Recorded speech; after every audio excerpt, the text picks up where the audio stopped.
Have you ever felt like no matter how hard you try, you're still behind? You've got this mental checklist in the back of your mind at all times, and no matter how much you get done in any given day, it feels like that list refills before you even go to sleep that night. And then you layer on the fact that when you recognize you've been doing so much and you try to slow down, you get caught in this guilt trap of telling yourself that you're being lazy or you're not doing enough or you should wait to rest until everything's been done. Or if you tell yourself, like, I got to get more done and you push through it, you just leave yourself feeling completely exhausted. And either way, you end up in the same situation, convincing yourself that you should be doing more. But we have to stop telling ourselves that just because there's more to do, it doesn't mean that we're falling behind or especially that we're failing. The only thing that it's telling you is that it's time to reevaluate the metric that you're using to measure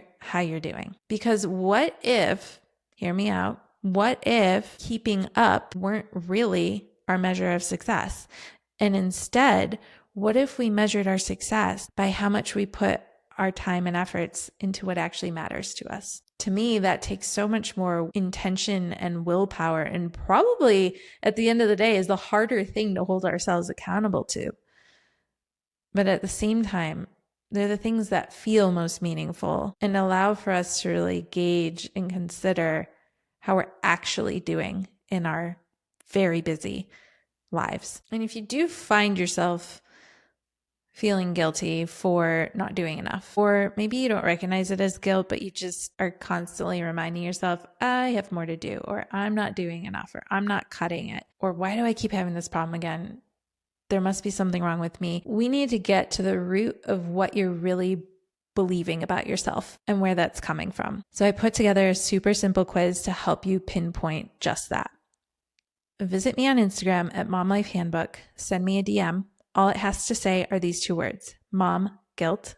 It'll automatically start a super simple 5-question quiz right in the DMs, and it will help identify your personal mom guilt type. I'll even give you a personalized plan that's designed to help you understand it on a deeper level, as well as give you a 3-step plan to overcoming those patterns, overcoming those beliefs, and hopefully disrupting that cycle of constantly guilting yourself and shifting into a metric for measuring your success that's more realistic and rooted in what matters to you. So DM me Mom Guilt on Instagram at Mom Life Handbook. It's a totally free resource there for you, and it will give you a little bit more personalized and nuanced insight into your particular situation as it pertains to your expectations of yourself. But I also hope that you stick around for the rest of this episode, because we are going to dive into why we tend to feel out of control as modern day moms. And I'm also going to be sharing with you my bare minimum strategy to help you simplify your priorities so that life feels just a little bit lazier and you don't have to buy into the notion that just because life is feeling easier, you must be lazy or must not be doing enough. If that's what you need more of in your life today, you're in the right place. Let's simplify things together. Now, if you're someone who catches yourself saying, well, if I could just fit in a little bit more, or if I changed the timing of my day, or if I put a new routine in place, I'll finally feel on top of things. Congratulations. You're a mom with high expectations for yourself who's bought into all the YouTube channels, all the books, all the self-help podcasts that tell you that the problem is you. If you would just do more and get it together, things would be working out fine. But that never works. Literally never. I mean, yes, you can get a good tip here or there that works. You could put a new system in place that works in the short term. But if you find that you tend to end up exactly where you started, or worse, 1 step forward, 2 steps back, I want you to start realizing that the problem is not you. The problem is the advice. Because no matter how much you optimize your time, mom life means there are going to be new demands popping up constantly. And a lot of the systems and solutions are based upon predictability, which is the antithesis of what you get when you're a mom. And let's also hold space for the fact that as a human, your brain is wired to prioritize unfinished tasks. It's really a survival mechanism. And that's why you feel constantly aware of just how much more you have left to do. And it feels like something is going to have to give, and it can't be the unfinished tasks, right? So it's going to be your peace of mind, your rest, your enjoyment. That's what's got to give instead of the unfinished tasks, right? So we end up in this place constantly trying to make our lives more efficient, but it never actually ends up getting there because we're trying to control the uncontrollable. But since that's not working for us, we need to start thinking differently. And instead of focusing our efforts on what we can control, I want you to start focusing your attention on gaining more clarity. You need to be crystal clear on the efforts that actually make an impact on your lived experience day in and day out. For example, if you are someone who feels really overwhelmed by getting dinner on the table every night, you might be telling yourself that you just need a more structured plan, that you need a system. Maybe you've had a meal subscription where they give you the recipes or even the ingredients. But if you step back and really try to get clarity, the problem isn't the food that's going on the table. The real struggle comes from trying to manage everyone's needs at once. So your solution isn't really going to be about a more efficient meal planning system. It's about simplifying the expectations that you're trying to manage. So I want us to focus today on getting really clear about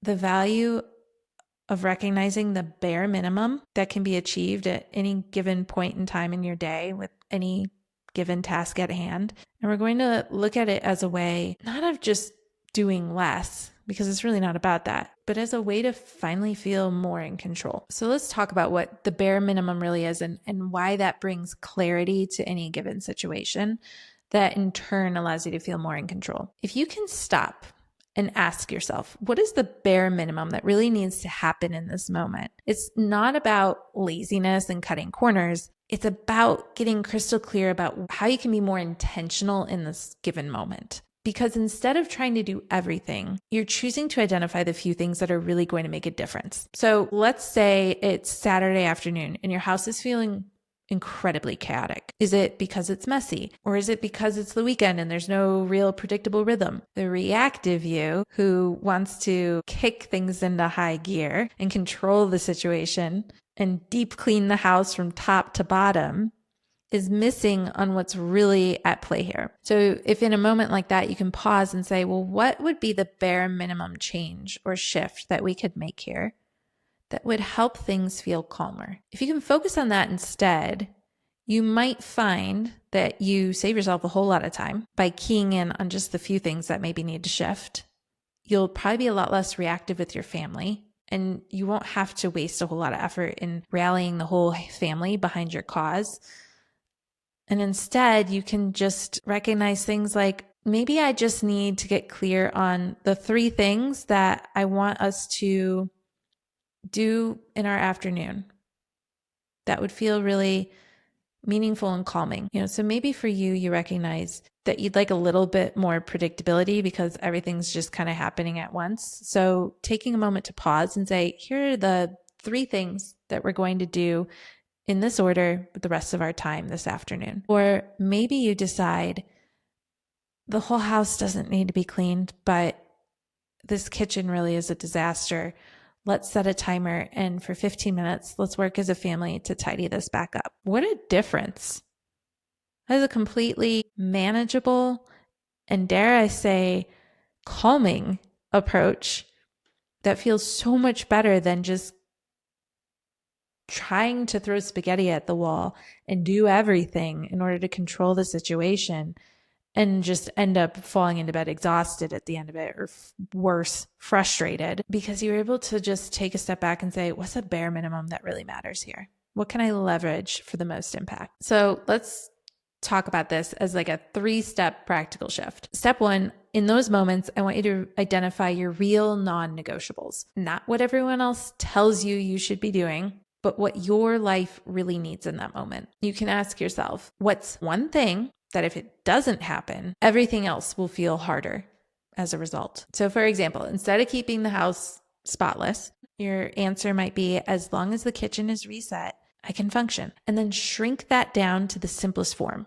because we all have this tendency when we have such high expectations of ourselves, or we feel the weight of high expectations, we overcomplicate what actually needs to get done. So if we were talking about bare minimum meal planning, if life is feeling that chaotic, you're going to have 3 go-to meals where you already have the ingredients on hand all the time so that you can just default to that meal. If the laundry's piling up, what's your bare minimum? As long as there are clean socks and underwear, everyone's fine. The goal here, when we focus on bare minimum, again, is not cutting corners. It's just making sure that you're not wasting your energy on the things that don't actually matter in that moment. And I always love that reminder that if you're operating at a 10 out of 10 one day, and you can go to bed and say that you gave 10 out of 10 that day, you gave 100% of what you had to give. And if you're operating at a 2 out of 10 and you give the 2 that you've got to give, at the end of the day, you can say you also gave 100% of what you had to give. And I feel like that's so affirming because it's reminding you that your 100% might look a little bit different from day to day. And that's okay, right? The bare minimum can be your best friend in so many different situations. So once you're clear on what your bare minimum is, you can start to see the rest of the things that you know could get done as extra. And then you can release the guilt if you don't get to those extra things. So if you have the bandwidth, you can do more. But the good news is that you don't have to in order to feel successful. This is the secret to feeling like you're actually on top of things, because you've defined what success looks like on your own terms. You are the one that's in control. And I get that when we are up against such high expectations for ourselves, it can really feel like a bare minimum approach is really lowering the bar and settling for less. But in reality, our focus here is how to keep you from feeling like you're constantly falling behind. When you let go of doing it all, your brain is able to stop constantly trying to keep track of all the unfinished tasks. And it actually helps you start to feel more in control instead of out of control, because now you know exactly where to leverage your focus and energy. And the best part is that you have the peace of mind that what really matters is handled. So you don't have to feel guilt about the things that are left unfinished or undone because they didn't matter to begin with. So I want you to just be open to the idea of experimenting with this in the week ahead, because hearing about it, you might be feeling some resistance or have some doubts. So just play around with it and see how it actually feels for you. I just want you to pick one area of your life. You don't have to try to tackle everything at once and make this big shift. That's not going to work. So pick one part of your life. It could be managing your home, meals, self-care, whatever. Pick one small part of your day and define your bare minimum and stick to it. Just notice how it feels to start there. And then as you give the bare minimum a try, start to observe and be curious about how this is feeling to you. Do you actually miss the expectations, the tasks that you've let go of? Do you feel lighter because you know exactly what matters most and you've been able to let go of all the rest? Or maybe are you more present now because you're not constantly stuck in future thinking about what needs to be controlled and handled and finished? This might feel like a process of giving up, but I want you to remind yourself it's a process of getting really clear. You are not behind. You are not failing. You are just carrying way more than was ever necessary. So I hope that these ideas in this episode are helping you to change that. If this was meaningful to you, will you please let me know? Drop a comment on this episode or share a rating and a review of this podcast to let me know how this is making a really meaningful impact in your everyday life. I know that it's hard to recognize when your expectations have become unmanageable, but it can feel really supportive to recognize You don't have to hold on to them just because you've held on to them for so long. So share your thoughts with me. I love hearing about the real ways that this is shifting your approach to your everyday life. And the best way to do that is by sharing that comment or review. Give these ideas a try in the week ahead, because next week's episode is going to be focused on how we can keep making mom life easier. No, we are not going to be restructuring and creating a whole new routine for you. I hope you know by now that my advice is going to be far more practical than that. So if you want to be sure to catch that episode in order to be able to continue this conversation, be sure to hit follow so that you don't miss that episode. It's going to be a good one. Good luck in the week ahead. I'm here cheering you on. Bye for now.